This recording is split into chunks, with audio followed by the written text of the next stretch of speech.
He was always there. We've always believed in God. But there are definitely times in our life where we were distant from him and we weren't talking to him on a regular basis. I just realized that the current path that I was on wasn't getting me there. I was successful. We started traveling and we'd go anywhere we wanted to. I remember coming to the edge of Yosemite National Park, and as I sat there in a place that's described as heaven on earth, I felt a void of happiness and I didn't know how to explain it. As a child, I was raised Catholic. I always felt like, honestly, a performance-based love from my father. If I did better in school, if I got better grades or did better on the soccer team or whatever it was, maybe he would love me more.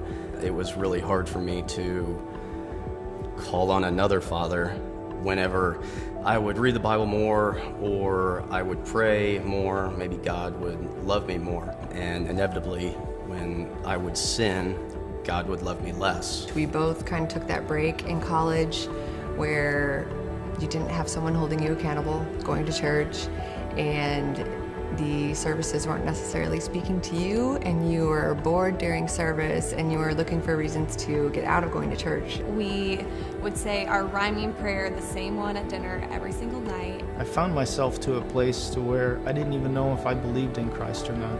I started working industrial work, and I worked my way up. I still had this empty feeling. Eventually, Nola started asking me, "Dad, let's go to church." I said, "Okay, we'll go to church." We started looking to go to churches together and find what we were looking for in a church. It was a week before we were getting married, and I have never really felt like I have heard God speak to me as adamant as he did that morning. I'm not sure what the reason was behind that, other than it was just God speaking to me. We got married the next Saturday, and then on Sunday we had to get up and hurry and rush back up to Lee Summit to go to church. I heard the phrase that we're all just imperfect people on an imperfect journey to find a perfect God. And that's when I really thought, wow, this is somewhere where I can belong. It all just felt like it was coming together, like everything was falling into place.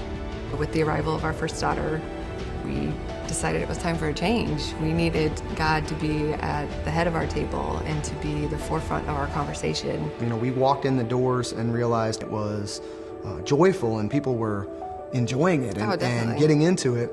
And it felt like we sat down and the message was written specifically for us. Finley came out the first day and was spouting off what they learned and the big idea, and she had things that she was taking away from church, just like we were walking out talking about what we were taking away. And now when we have an issue, the first thing that either one, whether it's her issue or my issue, the other one is saying, well, have you prayed about it? Whereas prior to that, we never would have started there. We would have started with, I can do this, we'll find a way through it, let's get through it. I really do feel like I have a father. I have someone that I can go to for guidance, for advice.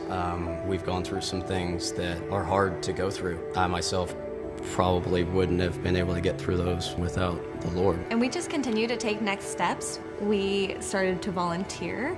We attend Bible studies. It's a family. That day, I gave my life to the Lord again, and I started leading my family in a Christ-centered life. There's nothing on this world that can fill the void that Christ filled in my heart. I had a contract that would come along twice a year. I knew I wasn't supposed to be there, and that's not what I was supposed to be doing. I got the phone call, and I had to turn it down. So we put our faith into Christ, and we're going to take a step forward into his direction, in his calling, and where he wants our lives to go. Take that step in faith. It doesn't have to be a big step. It doesn't just benefit us, it has benefited our kids. It's been great for our whole family.